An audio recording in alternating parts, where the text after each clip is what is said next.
2 to tap in. This is going to be an interesting one, man. We've had some interesting news go all out, all over the world in the last couple of days. And so I think that it's kind of the time to address some of those things. Andrew, my brother, thank you so much for tapping in. This is, again, today's a really interesting day for a lot of different reasons. So let me go up to my original notes real quick, because there are different things. One of the big things that I really wanted to talk about today is that we finally had hearings for the first time in my lifetime, UFO hearings. That first off, I didn't expect anyone to really cover it, and I'm not surprised that not as many people are covering it as you would have thought would cover it. The fact that anyone at all covered it was kind of surprising to me personally, and I wanted to mention that. It was covered in Fox News, wasn't covered in places like the Huffington Post or CNN or any of these other things. But I want to give a couple more minutes before we dive into these things,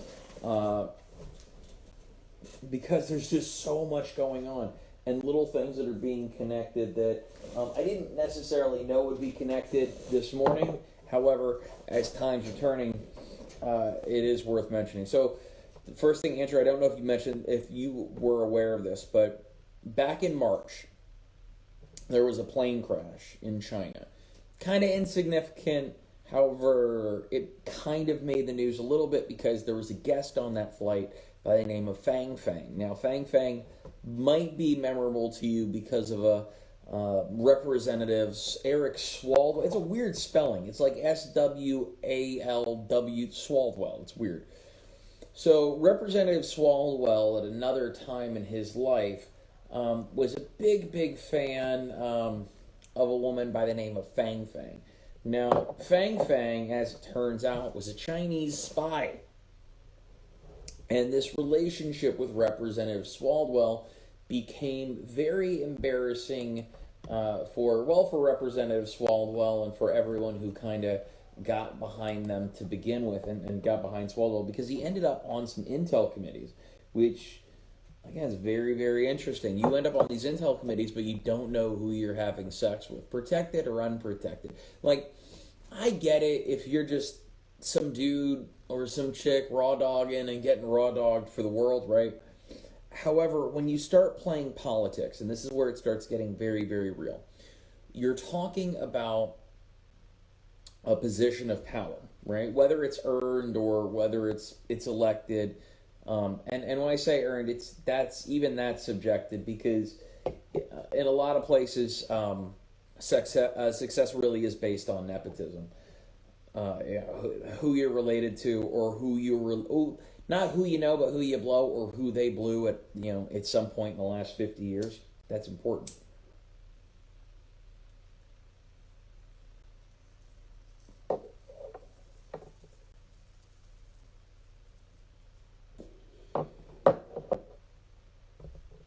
So, going back to that, the nepotism involved in all, but it gets very, very weird. Now, one of the things that I wanted to talk about was the hearings, going back to the UFO hearings, which, again, not suspicious, but they're not really being covered by anyone. I mean, Fox News covered it because they'll really cover anything as long as it means they don't have to cover anything that Republicans do that may or may not be shitty. So there's a lot of free time right now. It means they don't have to cover what's going, like what happened in Buffalo, if they means they can cover UFOs. But the UFO stuff is interesting for a couple of different reasons. They acknowledge that a lot of what you do see, and a lot of what makes it to television, is easily explained. So a couple months ago in Palmer, there was some photographs of some chemtrails that looked mildly suspicious, but it was easily explained. When you're able to get an easy explanation that people that might, not necessarily subject matter experts, but more invested in the topic than you, can say, that makes sense, that would be a chemtrail being hit at this particular light and da da da da da. That makes sense. Okay, I can see that. And in the case of the Palmer chemtrail, it made a lot of sense. I'm like, okay, that's pretty easy to explain. It's the shit that you don't necessarily hear about. So there was a cav unit out in the Sinai Desert, which, if I'm not mistaken, is in Egypt, and they had one of their sightings that was absolutely suppressed by the U.S. Army. So on one hand, you see things and you hear about things and they make the news and people are able to discuss them, and then other times they're just not. I mean, it doesn't seem too far-fetched that someone who is able to program drone flight patterns, who has access to multiple drones, could have 5 or 6 drones or 20 drones or 40 drones lit up in the night sky to move in sync. That's not unheard of. It's completely plausible. However, in the middle of the Sinai Desert with experts, your Cav Scouts, your guys whose job it is to pick out what it is that's flying overhead and identify it really quickly, are unable to identify stuff, that's where it gets scary. Because these are the subject matter experts. They're not just like some dickhead like myself talking about it on Instagram. These are actual people with credible associations, right? These are Army Cav Scouts, and not being an Army Cav Scout, being an Air Force Security Forces guy, I can tell you that not a whole lot, but they are better equipped to guess and figure out what's flying in the sky than any of us are. And these guys don't know what it is. And these are guys in training, and these are guys who are training like they're fighting. Okay, they train the way they're going to fight, and in this case, you don't know what you're training for. And so yeah, I understand where these are real national security issues. You're talking about X amount of professionals, whether it's pilots, whether it's recon guys. What I'm really interested in, and you can't find a whole lot of substantial reports, is allegedly there was a MARSOC group in the early part of the invasion of Afghanistan. So this would have been 2001, 21 years ago, close to 21 years ago. And allegedly they came into contact with giants in Afghanistan. Let me say that again. Allegedly, a Marine Special Operations unit came into contact with giants in Afghanistan. I don't know any MARSOC guys to ask about. Have you heard this crazy thing that's making the rounds on the internet and has been making the rounds on the internet for about 20 plus years now? I'm like many of you in that I really firmly believe that where there's smoke, there's fire. And so there is a real possibility that whether it's the what they're not telling Congress and the Senate about aliens or the Marine Special Operations guys fighting giants in Afghanistan, there are certain things that aren't going to be said aloud because they're so loud. All right, and you don't. Some things I promise you today in those hearings were not said with the cameras on. I'll bet you my middle testicle that a lot of what we were being told today is not as accurate as it could be. And when I say as accurate as it could be, I mean just that. We get a lot of information. We get a lot of really good information. However, what I'm really curious about, and curious to talk about some of my UFO guys, is what were some of the stories and some of the things that were left out? Because I believe that there's very much more out there, okay? Much more than we're being taught much more than is being discussed. I think there's every culture, right? Just like every culture has like a Bigfoot, and I mean, there's rumors and stories about Bigfoot in the Bible. And when I say Bigfoot, I mean Nephilim. Like a lot of folks say Nephilim is Bigfoot. So going back to the idea of Nephilim, these righteous giants doing the Lord's work. Okay, or were they bad guys? I don't really remember, just that they were giants. But if you have a tribe of Nephilim living in the mountains of Afghanistan, don't you just want to kind of like leave them be? Like, just let them exist. Let them. They clearly don't want to be messed with. So part of the story is that they were like jabbing Marsoc guys with spears, and the Marsoc guys were like firing their M4s. You know, and it's just kind of like, I don't want to say bouncing off of the giants. I wasn't there. Maybe it was. But the giants, it really had very little effect on them, so they were just able to keep doing, you know, like giant with spear stuff, just kind of jabbing your Marsoc guys. I don't know how true that is, but I want to believe it's 100% true, and I don't need to believe that everything is true, but I want to believe that a lot of the folks that are telling us that these things are true aren't full of shit. Now, I know a whole bunch of them are going to be full of shit, and I have accepted that a whole bunch of the people that are providing us information are full of shit. That's not going to change. Oh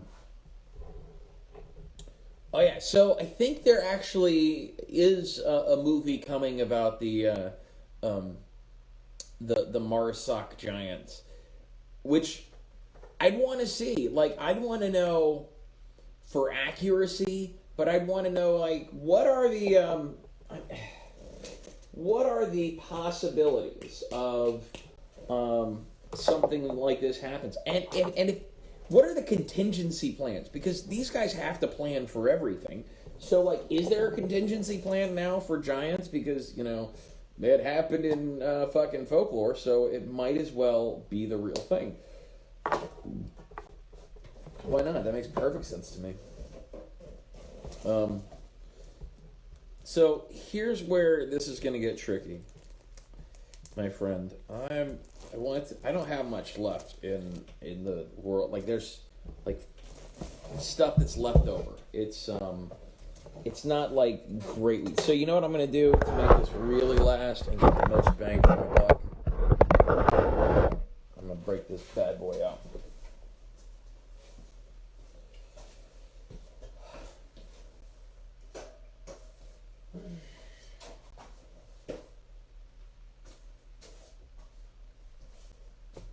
Got to do some moving.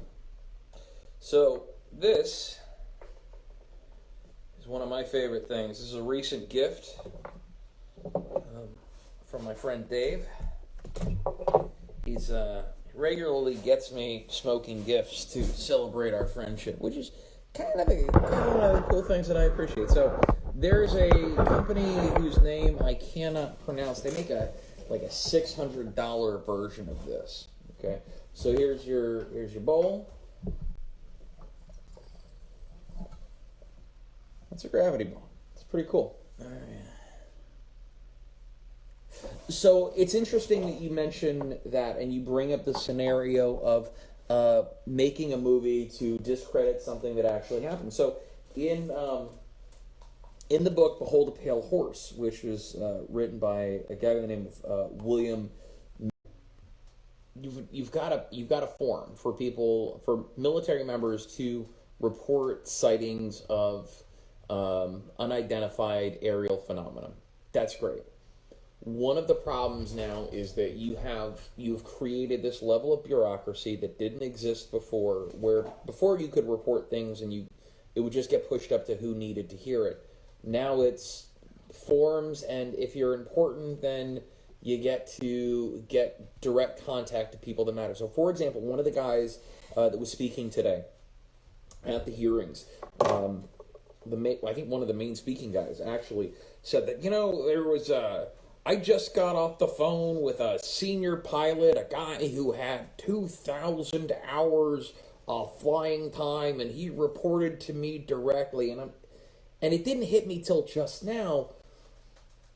You have created, because of what you're doing, now this weird kind of level of fame, right? So now the meritocracy has become a thing where if you are important, now you can speak to the big guy directly. If you have so and such pull, if you are a colonel now everyone has a fucking experience, right? Now every one star who flies, once a week, who's up there just, doing 1-star or 2-star general stuff.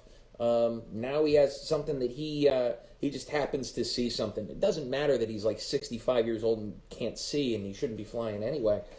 Doesn't matter. He's now somebody of relevance to report up this chain. Rather than using this reporting system that exists, right? So there's this.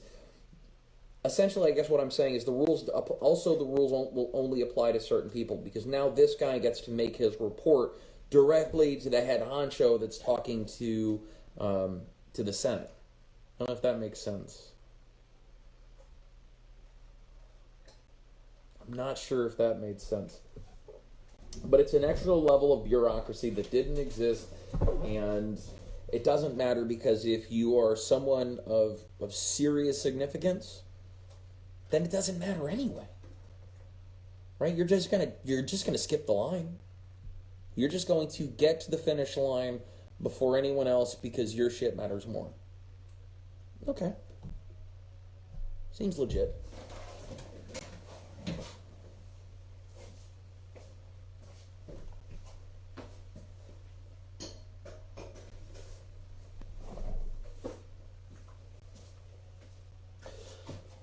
I guess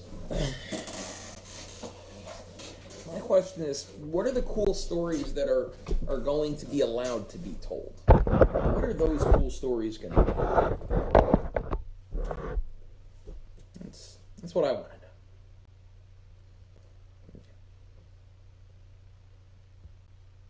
know. All right. I'm going to go ahead and, I'm glad that makes sense. Thank you, Kevin. Yeah, I was going to tap out, but you're here. You're talking to me, and I appreciate that. Yeah. All right, so I'm going to dip out. So I don't know if you follow Kill the Mockingbirds. It's my buddy Sean Chris. He's also a rapper. Always has really good content. I will be on his stream next Wednesday at